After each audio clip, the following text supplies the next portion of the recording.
Brought to you by Punjab National Bank, भरोसे का प्रतीक। पीएनबी का एमएसएमई आउटरीच प्रोग्राम होने वाला है, जहां मिलेगा व्यापार से जुड़े हर सवाल का जवाब। 13 फरवरी को अपने निकटतम पीएनबी शाखा जरूर आए। जब कोई होनी अनहोनी हो जाती है तब जाकर इंसान सोचता है कि बीमा करा ही लेना चाहिए था।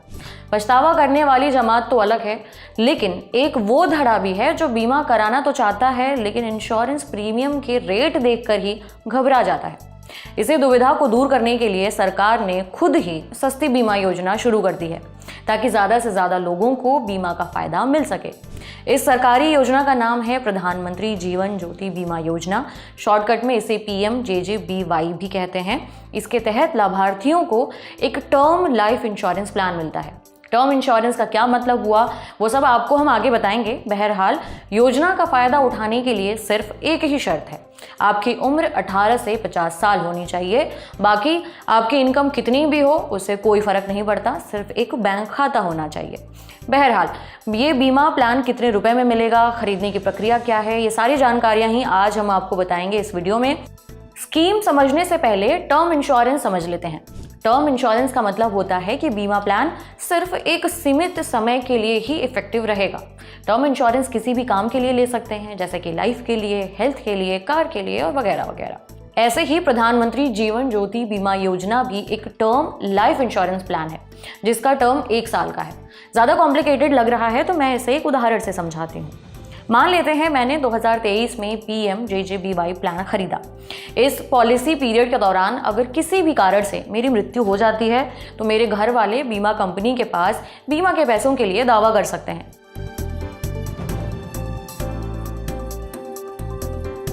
अब जानते हैं स्कीम की डिटेल।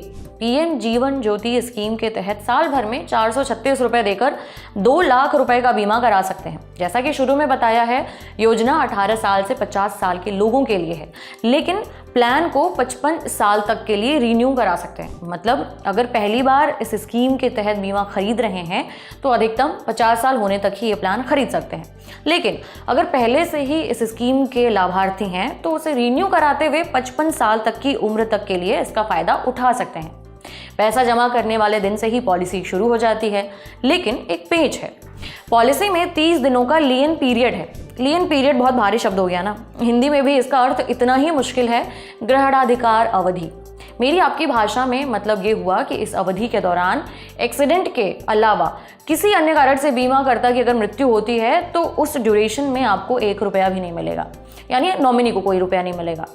आमतौर पर अन्य टर्म प्लान में ऐसा होता है कि जिस दिन आपने बीमा खरीदा है उसी दिन से बीमा की अवधि गिननी शुरू हो जाती है। अगर 12 अगस्त 2023 को एक बीमा प्लान खरीदा है तो वो 1 साल तक यानी 11 अगस्त 2024 तक वैलिड रहेगा। लेकिन जो PMJJBY है उसका केस थोड़ा सा अलग है।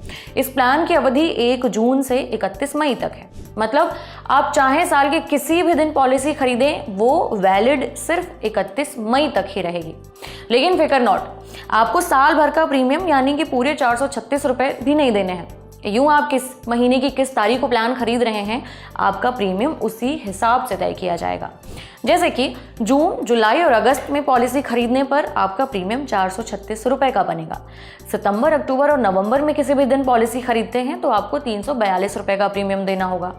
दिसंबर, जनवरी और फरवरी में किसी भी तारीख को अगर पॉलिसी खरीदने पहुंचते हैं तो आपका प्रीमियम 228 रुपए होगा। और मार्च, अप्रैल और मई में किसी भी तारीख को प्रीमियम खरीदते हैं तो 114 रुपए का प्रीमियम देना होगा। पॉलिसी ईयर के बीच में बीमा प्लान खरीदने पर आपका प्रीमियम कम बैठेगा, ये तो आपने देख लिया।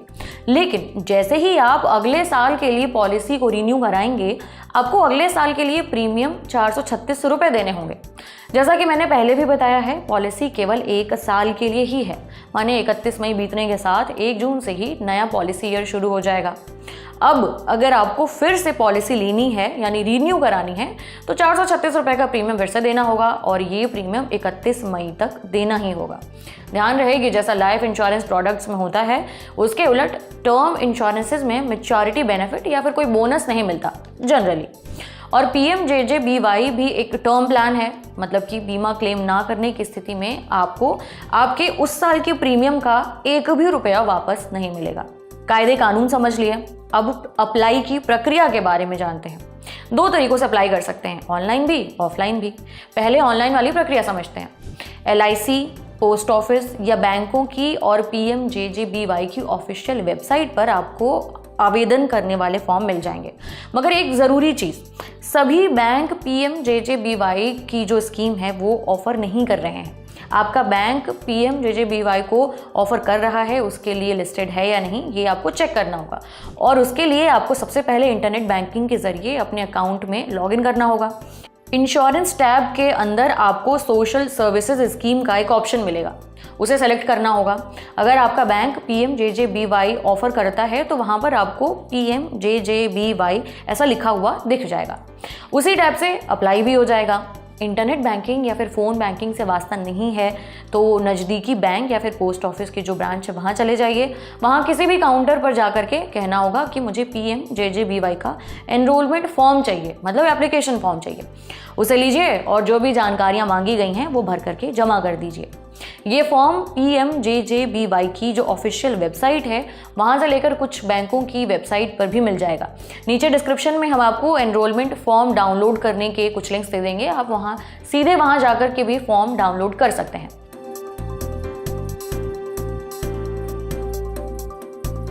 फॉर्म ऑफलाइन भरेंगे या फिर ऑनलाइन, डिटेल दोनों जगह सेम देनी पड़ेगी। क्या क्या डिटेल्स और कागज़ लगेंगे आइए जानते हैं। फॉर्म में नाम, पता, पिता या पति का नाम, आधार कार्ड, पैन कार्ड, नॉमिनी का नाम, आपका नंबर, आपके साथ नॉमिनी का रिश्ता क्या है, ये सारी डिटेल्स आपको भरनी होंगी। इसके अलावा KYC के लिए आधार कार्ड या वोटर ID, मनरेगा कार्ड या ड्राइविंग लाइसेंस या पैन कार्ड या पासपोर्ट की एक फ़ोटोकॉपी भी जमा करनी पड़ेगी। उसी फॉर्म में सबसे आखिर में एक एक्नॉलेजमेंट या फिर सर्टिफिकेट ऑफ इंश्योरेंस भी आपको लिखा मिलेगा। उसकी टेंशन आपको नहीं लेनी है क्योंकि ये हिस्सा बैंक आपको भर करके वापस करेगा। ये सर्टिफिकेट एक रसीद की तरह काम करेगा कि आपने प्रीमियम भर दिया है। अगर ऑनलाइन फॉर्म भर रहे हैं तो आखिर में आपको फॉर्म भरने के बाद सबमिट का बटन लिखा दिख जाएगा, और अगर ऑफलाइन भर रहे हैं तो ये फॉर्म जहां से लिया है वहीं पर भरने के बाद ब्रांच में जमा कर दीजिए। जैसा कि हमने शुरू में बताया है, अप्लाई करने वाले महीने के हिसाब से आपसे प्रीमियम लिया जाएगा। ऑनलाइन वालों का पैसा तो फॉर्म सबमिट करते ही खाते से कट जाएगा, और ऑफलाइन जिन लोगों ने फॉर्म जमा किया है तो उन्होंने फॉर्म में जो बैंक खाते की डिटेल दी है उससे ही आपके प्रीमियम के पैसे काट लिए जाएंगे। फॉर्म जमा करते ही आपको PMJJBY सर्टिफिकेट मिल जाएगा, जो इस बात का सबूत होगा कि आपने योजना के तहत जो रिक्वायर्ड बीमा प्रीमियम है वो राशि जमा कर दी है। अगर आप कुछ सालों तक के लिए PMJJBY प्लान लेना चाहते हैं तो फॉर्म में ऑटो डेबिट के लिए भी मंजूरी दे दें। इससे होगा ये कि जब तक स्कीम लागू है तब तक हर साल आपका पैसा अपने आप कटता रहेगा और पॉलिसी रिन्यू होती रहेगी। अगर पॉलिसी रोकना है तो इसके लिए आपको फिर से बैंक जाना होगा, वहां जाकर एक आवेदन लिखकर जमा कर दें कि मुझे ऑटो डेबिट बंद करना है। बैंक अगला प्रीमियम आपके खाते से नहीं काटेगा। अगर ऑनलाइन अप्लाई किया है तो इंटरनेट बैंकिंग खाते में लॉगिन करके वहां से सीधे ऑटो डेबिट वाला जो ऑप्शन है उसे पॉज कर सकते हैं, रोक सकते हैं।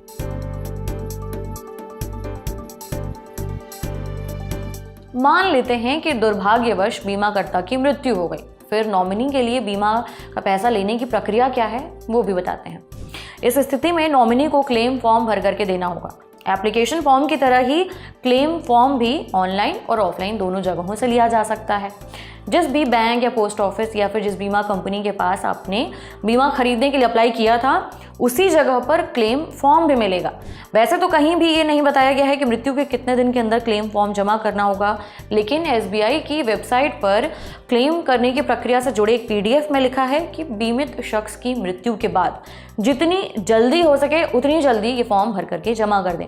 क्लेम फॉर्म में भी कई जानकारियाँ मांगी जाएंगी, कौन कौन से कागज़ होंगे वो सब हम आपको आगे डिटेल में बताएंगे। फॉर्म में नॉमिनी की जानकारियाँ भी भरनी होंगी। अगर नॉमिनी नाबालिग है तो अपॉइंटी यानी कि जो नाबालिग के बालिग होने तक उस खाते की उस पैसे की जिम्मेदारी संभालेगा उसकी जानकारी भी देनी होगी। अगर पहले नॉमिनी की मृत्यु हो गई है तो दूसरा नॉमिनी हकदार होगा। अगर इनमें से कोई नहीं है तो कानूनी उत्तराधिकारी बीमा के पैसों का हकदार होगा। ध्यान रहे कि जीवन ज्योति बीमा का फायदा सिर्फ बीमाकर्ता की मृत्यु की स्थिति में ही मिलेगा। अगर मृत्यु नहीं हुई तो ये मत सोचिएगा कि प्रीमियम के पैसे आपको वापस कर दिए जाएंगे। जैसा हमने शुरू में बताया था, ये पूरी तरह से एक टर्म लाइफ इंश्योरेंस प्लान है जिसमें सिर्फ मृत्यु होगी तो ही बीमा के पैसे वापस मिलेंगे, वरना 1 जून के आते ही आपका पिछला प्रीमियम पूरी तरह से लैप्स हो जाएगा।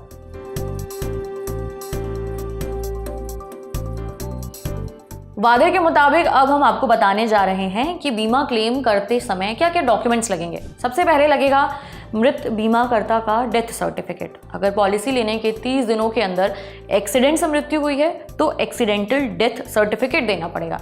मरने वाले का और नॉमिनी या अपॉइंटी जो भी एलिजिबल है उसका आधार कार्ड, पैन नंबर, क्लेम करने वाले का KYC डॉक्यूमेंट, इसके अलावा पासबुक या बैंक पोस्ट ऑफिस के अकाउंट स्टेटमेंट के शुरुआती 2 पन्ने जिनमें बैंक अकाउंट नंबर दिख रहा हो, या फिर कैंसल्ड चेक भी चलेगा।